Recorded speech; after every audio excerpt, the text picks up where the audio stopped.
welcome back to my channel. Make sure you like, comment, share, tell a friend, tell them to tell their friends, you know. Tell them to add your girl. If you're not already doing so, make sure you follow me on social media. I will leave that information below. I'll also leave all the information of the products I'm using. I'll put all that stuff below. So, like I promised, I'm going to do a little skincare, okay? Don't judge my shirt, y'all. I cut it myself. I messed it up a little bit, but that don't matter right now. So what I'm using is this little handy dandy thing. My favorite makeup artist, DMUA Alex, on Instagram. She actually had a coupon code. So I think it was buy one get one free or something like that. And it's called the Makeup Eraser. And it just says remove your makeup, just add water. I already have the one I'm using. I bought two. So let's get this thing crackulating. So while we under, honey, it wiped that thing out though. So I wanted to talk about some things, y'all. I feel a little bit happy because it seems like this quarantine and all of that different stuff is going away. But I also too wanted to talk about me. So if you all don't know, my journey to mental health, I would say I started taking it serious, I'll say about like 5 years ago. So just a little background story on me. I actually grew up in foster care. Well, I didn't grow up in foster care. I went into foster care at the age of 16 with my now 13-year-old daughter. So I had a child. I had my daughter at the age of 16. Went into foster care at 16. People always ask, was my mom on drugs? No, she was not. I'll get into her at a later time. But anyway, I went into foster care at the age of 16. And I want to say that changed me a lot. Like, for the most part, it was always like a one-parent household. So I didn't have like my dad in the house growing up or anything like that. I'll tell a story about that at a later time as well. But foster care at first, y'all, this is working really good. Foster care at first, I never knew what foster care was. I just knew like it pretty much. I'm impressed. I really didn't. So I remember going into foster care. There actually was a family member that took me to the agency. I was staying with them. They took me to the agency. It was pretty much like, she can't stay with me anymore. So they called my mom. They're like, hey, can she come live with you? My mom said no. So they was like, okay, well, sign your rights away. And I'll never forget the guy, and I can't remember his name verbatim. I think it was Mr. Harrison or something like that. And he looked at me. My 13-year-old daughter, she was actually born with congenital glaucoma. So back then, she had to have multiple eye surgeries because the pressure in her eye, like, it really wasn't under control. And we live in Charlotte, North Carolina. So at the time, a lot of doctors, they've never worked on a child her age, one that was born with it. They were more so used to dealing with patients that, their words, okay, that just came off of my eye. They were more so, y'all, I don't like that. See it? Yeah. They were more so used to dealing with patients that were over the age of like 60, 70. I really don't like how it's shitting. I don't know if I'm doing something wrong. Hold on.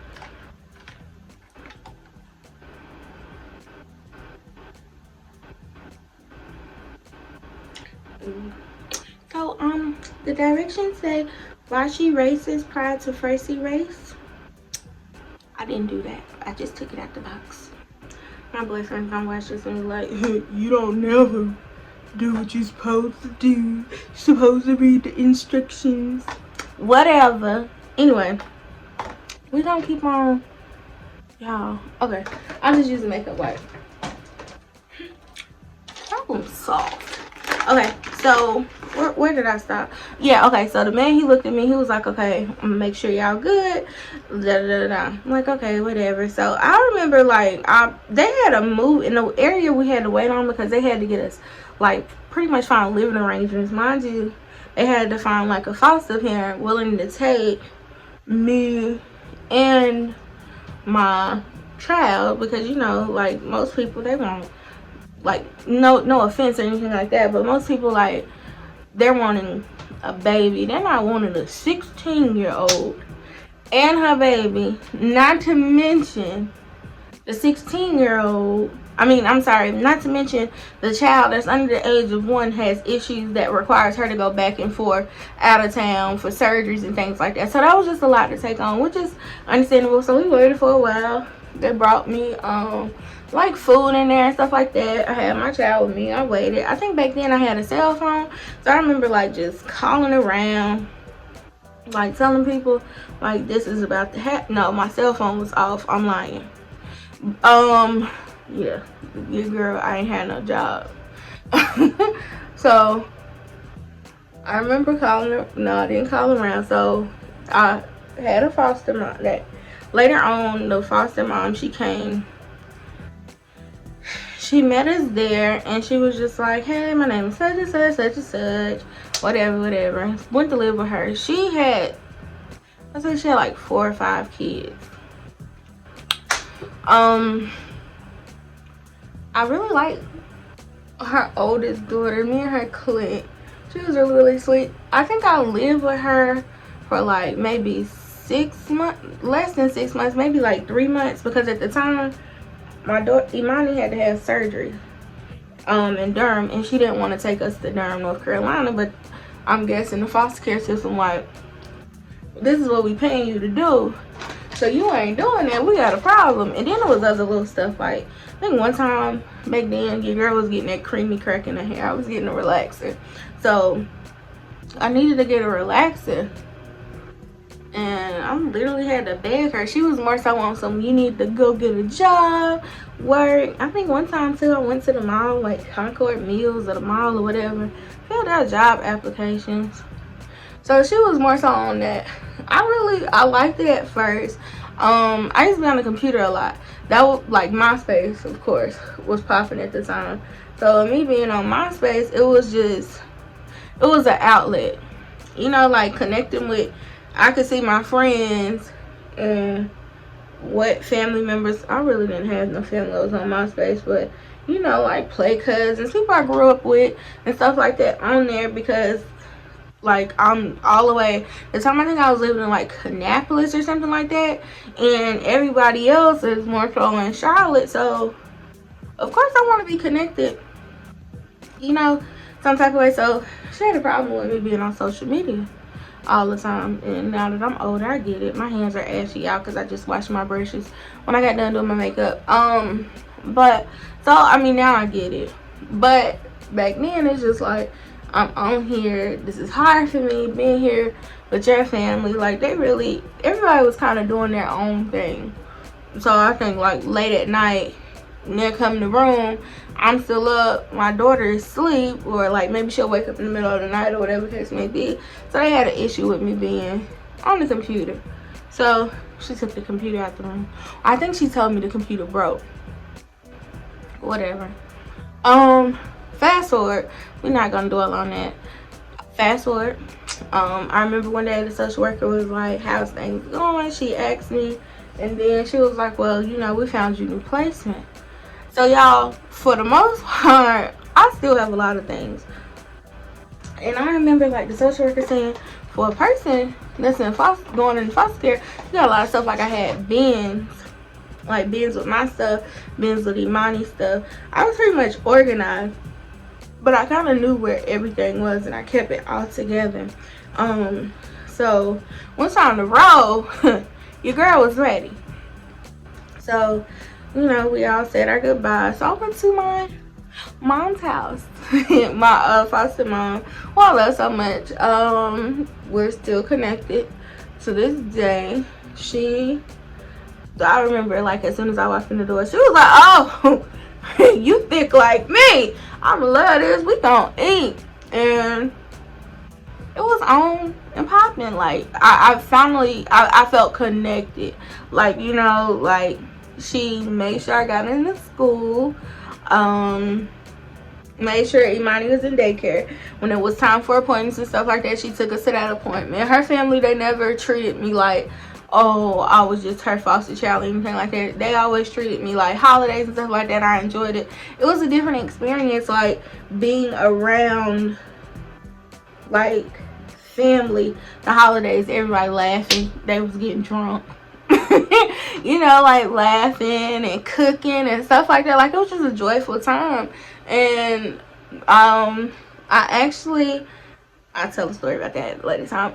But it's just a really joyous time. I lived with her. So at the time I was 16. I turned 17 while I was staying with her. I moved out. I left her right before my 18th birthday.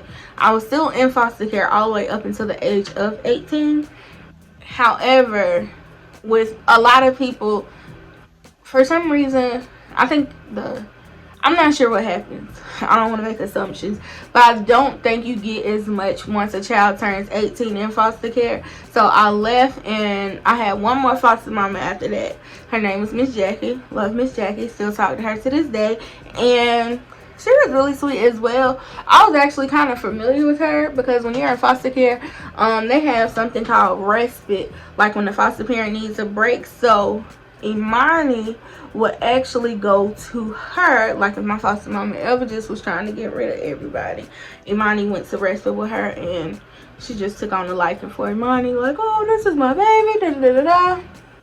So yeah, I lived with her until I turned 18. I moved out at 18. When I left, I had to leave Imani with my foster mom until I got furniture. Now, this is the thing that a lot of people don't get.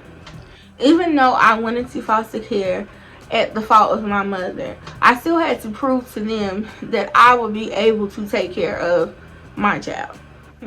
Yeah, it really sucks, but pretty much because statistics say, sorry y'all, statistics say pretty much like if you're in foster care, more than likely you'll have a child that ends up in foster care as well. So I had to, you know, send my child, like let her live there until I got my furniture and stuff like that. Honestly, she was at my house every day. They just didn't know it. But for the sake of things, so Imani moved in, I would say like a week later, because I had to wait in the furniture. So a week or two later, and DSS, after that, they still have to come around, make sure you're okay, make sure things are going well, whatever case may be. My case was closed. I want to say like 2 months after I moved. Like, I was doing everything I was supposed to do. I had money in my savings account.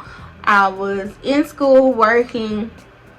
So all went well. So I've literally been on my own since 18 years old. I'm now 29. So I've been on my own for quite some time. It is not easy. One thing that I am forever grateful for is that foundation that my foster mama built, because I tell people, yes, I was raised by my mother till 16. However, my second mother taught me how to be a woman. So, I'm not gonna cry. So, a lot of things that I know now is because of her.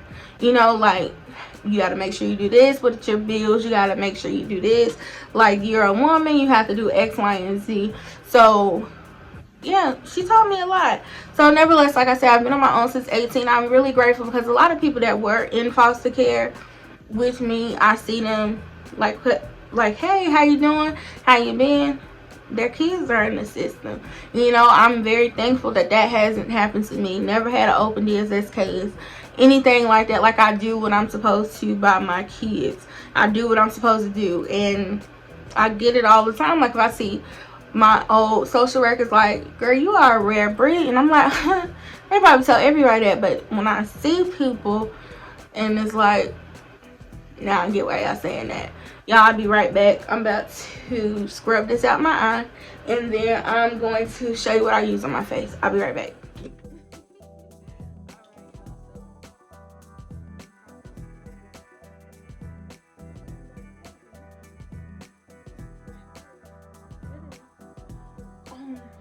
The makeup wipes I was using was Gentle Oil Free. Something I got coupon. Y'all like coupon? Don't tell nobody. Anyway, so where did I leave off? So nevertheless, I'm just grateful for having successful, good people in my life to kind of lead me on the right path, you know. So to anybody in foster care, like I tell people all the time, like when I speak to other kids and teenagers, tweens, whatever they are, foster care, I always tell them I didn't run away. First of all, I ain't never been skinny. Where I'ma go? Got time. The system, they will help you as long as you want to help yourself. You know, there were classes that I took, they paid for. They were legally my parents until I turned 21. So I'm not sure if it's still the same way now. So pretty much, like, let's say that I'm like, oh, I'm interested in taking this class up until 21. They're like, okay, we'll send you the money for it. So it's not as bad as it may seem. Like I said, I know some people get terrible people. You know, my experiences were a little bit different than others, but nevertheless, advocate for yourself. Tell your social workers, that's what they're there for. They have a job to do. So talk to them and tell them your needs, and you know, just know that it gets better and you're not the only one that goes through that situation. I used to be embarrassed to say I was in foster care, but there's power in transparency. That's my biggest thing now. Like, there's power in transparency. So with me being honest with you all, I'm being honest with myself. And I'm not fearful of that anymore. Like, it doesn't bother me how other people may feel about me telling my story, speaking my truth. It used to, but it no longer does. And I'm even shocked saying it right now. Like, it no longer does. So speak your truth, speak your life, because at the end of the day, those dark spots or whatever you may seem as bad, it could possibly help somebody else get through whatever they're going through, and it can also help you. I personally used to be a person that kind of, let me tell you what I'm using really quickly. So I use Urban Skin RX. This is the cleansing bar I'm using. I also have another one. This is Controls Oils Blemishes Deep Clean. I don't like this one. I like my other one for dark spots. I have that one too. It's in my shop. I ain't got time. But this one, it's okay. It doesn't help my dark spots. I mix it though. I mix it, y'all. I'm gonna probably still show it to you because I just thought about it. I sat back down and I don't even have my, what is it? My witch hazel that I use. So I'm using this Proactive brush that I got years ago. It actually vibrates, but the batteries went dead. So guess what? Look, I'm on exercise right now. But yeah, never be afraid of your truth. Like, it's your story, it's your life. You only get one. Live your life. You know? Speak on the things that bother you. I feel like a lot of times I hid so many different things when I was younger. And, you know, only told certain people and worried about how my biological mother would feel and stuff like that. I don't do that any longer. Because I realize, like, if it doesn't come out, then it's going to eventually brew up. And it'll put you in a state of depression because you've suppressed it for so long. So, yeah, don't do that. I found myself like a couple years ago, like in the deepest, darkest depression I had ever been in. And it wasn't about anything in present day. It was about old stuff. And that old stuff depressed me because I just was like, oh, it'll be okay, and just kept sweeping it under the rug. I've always been this strong person. But strong people, I tell people all the time, I have my weak moments. So me suppressing it and sweeping it under the rug, guess what? That rug one day got a little heavy. And when that rug got heavy, honey, your girl, I didn't want to go to work. I didn't want to talk to people. I didn't want to go out. Like, it's sad and hurtful to say, like, I didn't even want to be a mother. You know, so you have to work on those issues. And I did go to therapy. And I feel like that has helped me a lot. You know, I had another baby. She is 1 going on 40. And like after having her, I just woke up one day and was like, you know what, like I I was depressed a lot. I went through so many things with Imani. I could not possibly do that to another child. Imani, like I tell people, your oldest child, especially having one young, Imani, pretty much, we grew up together. I was 16 when I had her. So a lot of the things that I went through, she went through it with me. She's never lived with anybody else. I've been her, you know what I mean? She's always lived with us. So with that being said, hey, you know, so I really just had to be a better me so I could be a better mom for them. Okay, so yeah, I just rubbed it on my face. I'm gonna be honest, y'all, during the week, I don't wear makeup. Right now, like, unless I'm going to work. Right now, I don't work. But, yeah, everybody's working from home, so yeah. I don't put on makeup. I just kind of love all of this. Every acne scar, pimple. This is disrespectful, but yeah, I don't put on makeup during the week. I don't see the need to. You know, I just let my skin breathe. I do my skincare routine in the morning and at night. My skin has improved. I think I'm gonna wait. I want to put pictures in, but then I want to wait because, yeah, I think I'm gonna wait a little bit so y'all can see. And y'all be careful under the eye. Under the eye is very delicate, so be careful when washing your face under the eye. You know, just be careful. All right, scrub it up, wash that face. Hold on, y'all. I'll be back.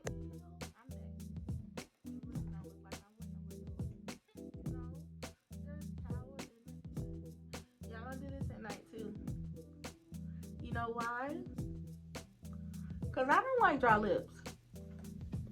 That's a pet peeve for me. You girl.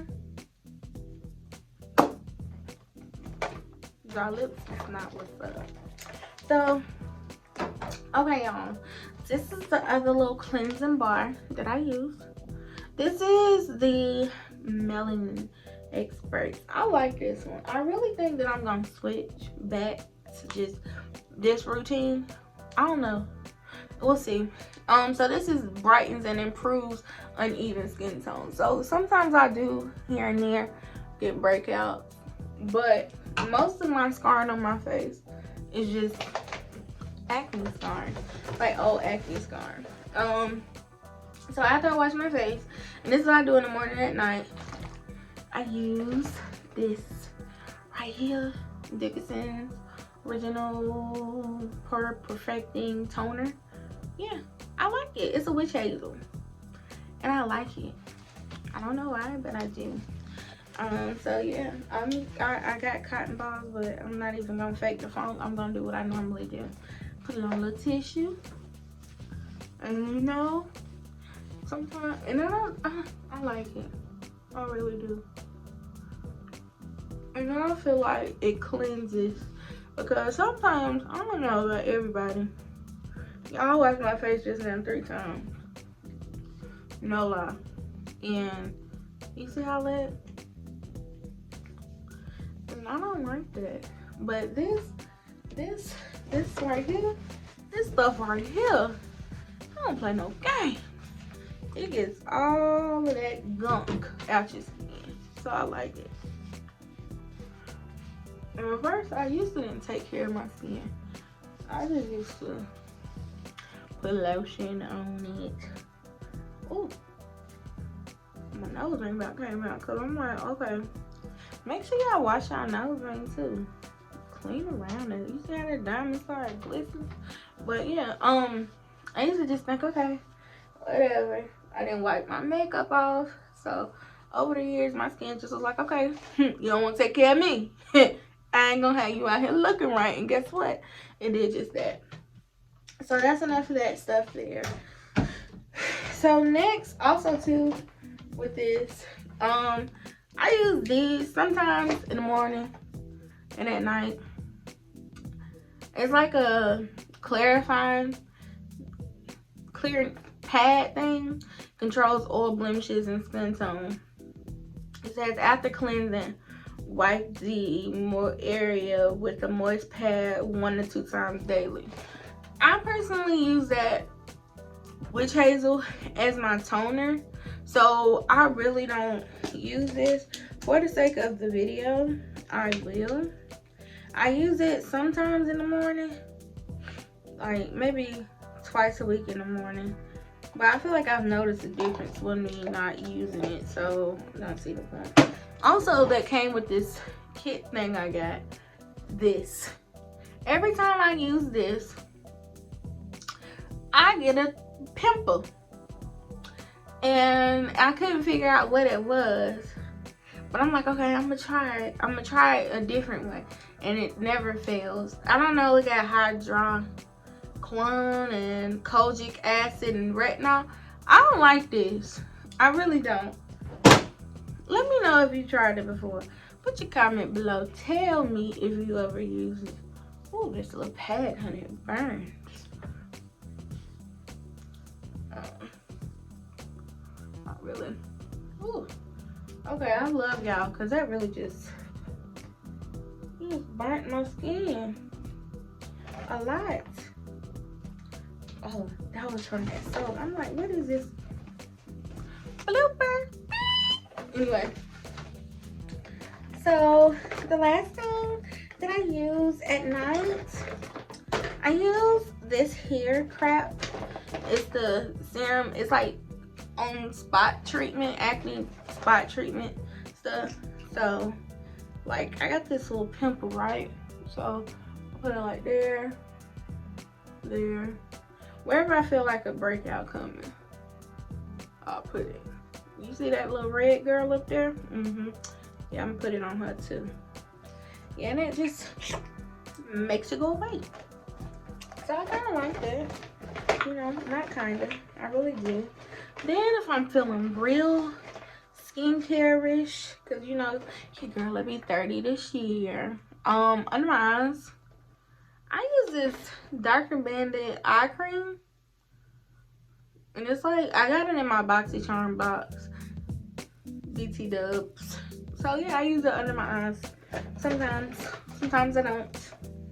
Yeah, so that's really it. Then I top it off with this. This right here, I think this is my favorite thing. This is the Brightening Serum. I top this off. I do it in the morning and at night. If I'm going somewhere like during the day, I gotta go out the house or something, I don't look too oily, a moisturizer came with it too. It's just this stuff is expensive. Let me just tell you that. It is rather expensive, but hey, you know, they do offer something called, I want to say on the website, they offer Afterpay, where you can pay like pretty much, you can break it up like however often you get paid. So like, let's say it comes up to $160, you may pay like $50 that day, and you still get it. It ships out to you. $50 that day, and in 2 weeks, 50 more, until it's paid off. All right, y'all. So I just bloop, bloop, bloop, bloop, bloop. Yeah, just like that. I rub this in. I can tell that I put something different on my face. That was her stinging a little bit. But that's pretty much it. And if you can't tell, your girl is about to go to bed. So that's my skincare routine. Let me know if you have any questions. I will be sure to answer. I like the way that makes my skin feel, y'all. I don't like the way it's stinging a little bit. Like I said, we gonna clear this up. So we is on a journey together to clear it up. It's not as bad as it seems, okay? I just tell myself that. Anyway, thank you so much for coming back to my channel. Make sure you like, comment, subscribe, tell a friend, share with a friend, and always remember, y'all, it's okay to not be okay. Let me know if y'all like my little story time or whatever. I'll keep on coming back. Your girl got some stories for you, because I've been through a lot. So thank you for coming.